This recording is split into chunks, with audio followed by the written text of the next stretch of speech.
Genius Zirakpur के video lecture series में आपका स्वागत है। आज हम class 10 science chapter 3 metals and non metals करेंगे। इसमें 16 क्वेश्चन हैं। हम 16 के 16 क्वेश्चन का सोल्यूशन देखेंगे और इसका डिटेल में डिस्कशन करेंगे। Question 1, which of the following pairs will give the displacement reaction. Displacement reaction वो रिएक्शन होता है जिसमें एक मेटल के साथ का आयन डिसोशिएट होकर दूसरे के साथ लग जाता है। लास्ट चैप्टर में भी हमने पढ़ा है। तो बेसिकली वो ये पूछ रहा है कि जो मेटल का आयन बना हुआ है और जो नई मेटल आ रही है, दोनों में रिएक्टिविटी का रिलेशन क्या है। ये रिएक्टिविटी का टेबल है। जो भी मेटल ज़्यादा रिएक्टिव होगी वो आयन डिस्प्लेस करके अपने साथ ले आएगी। ए में देखते हैं, जो सोडियम है वो ज़्यादा रिएक्टिव मेटल है, कॉपर कम रिएक्टिव है, तो ये रिएक्शन नहीं होगा।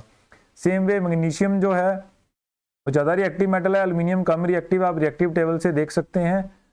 तो इस हिसाब से आप देखेंगे तो AgNO3 जो है और कॉपर है, कॉपर ज़्यादा रिएक्टिव है, सिल्वर कम रिएक्टिव है, तो कॉपर सिल्वर को रिप्लेस करके आयन बना लेगा। Question 2, which one of the following method is suitable for preventing iron frying pan from rusting.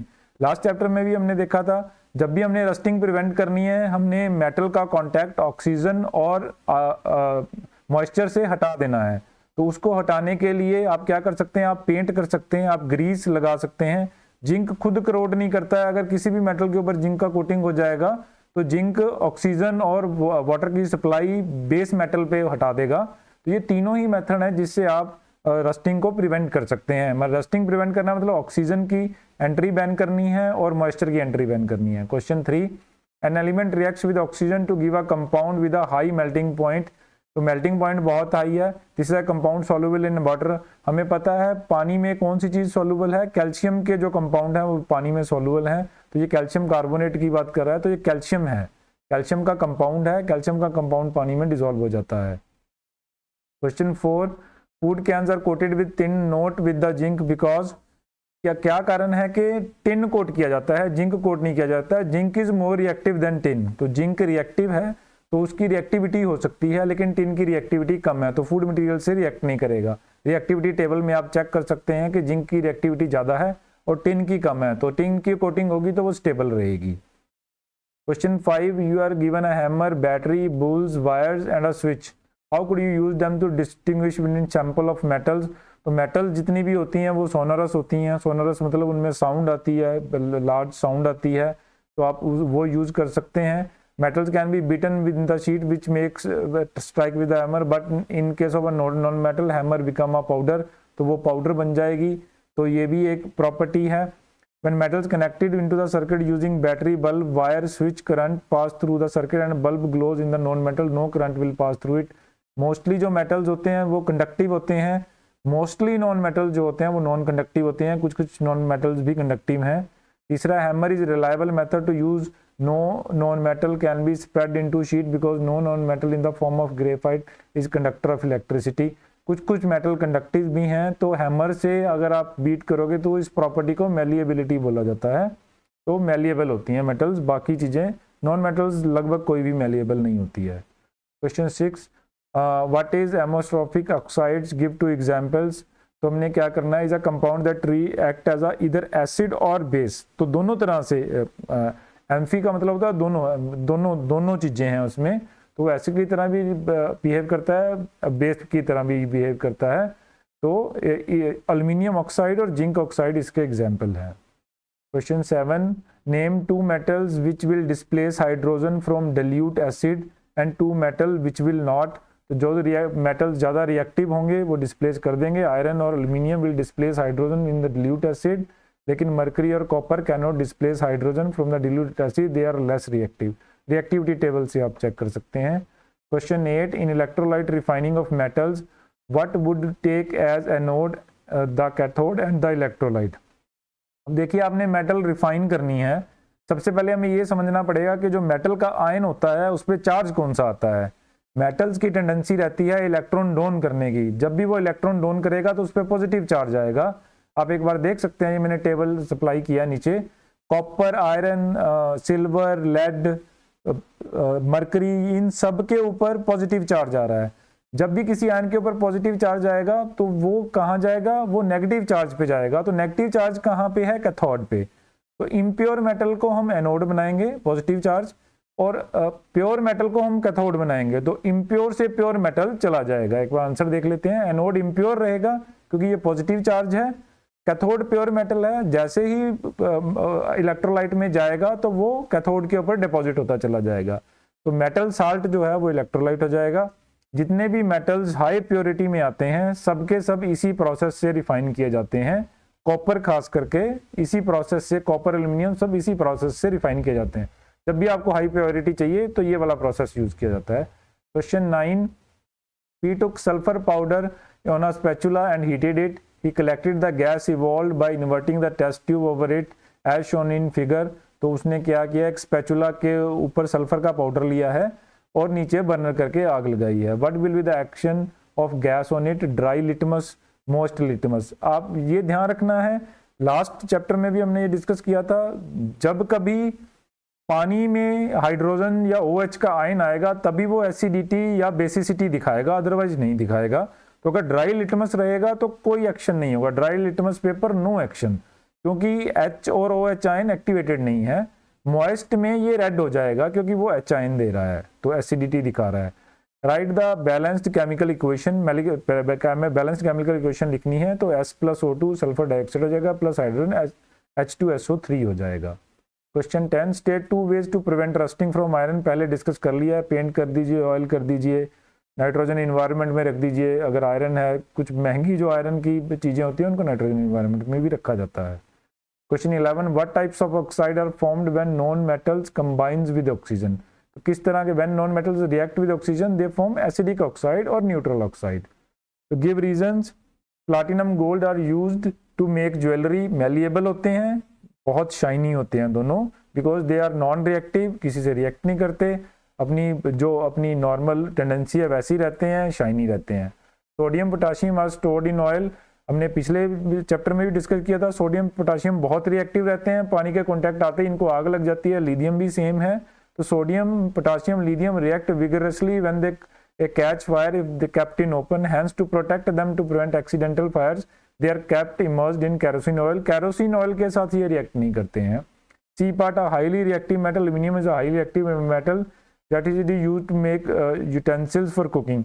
Aluminium की एक खास प्रॉपर्टी है, जो एल्यूमिनियम का ऑक्साइड होता है Al2O3 वो काफी स्ट्रांग होता है और उसकी लेयर भी काफी स्ट्रांग होती है, जल्दी जल्दी पंक्चर नहीं करती। इस कारण से the surface of aluminium covered with a thin layer of oxide, aluminium का ही ऑक्साइड होता है वो। The protective oxide layer prevent the aluminium from further oxidation, ये एक स्पेशल प्रॉपर्टी है एल्यूमिनियम ऑक्साइड की।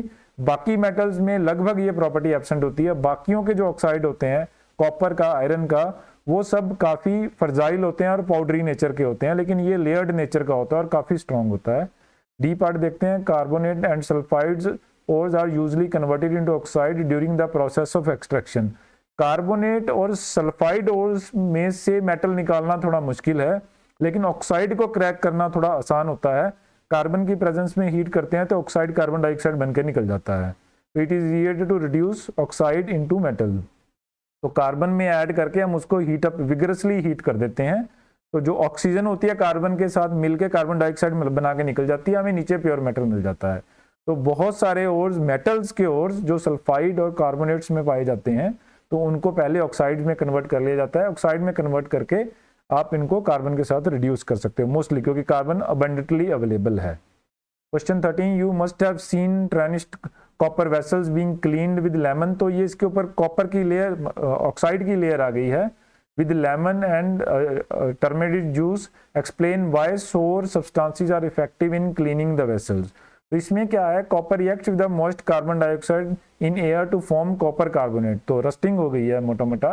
As a result copper vessel lose its shiny surface forming a green layer of copper carbonate, तो green हो जाती है, वैसे copper का रंग थोड़ा ब्राउन रहता है।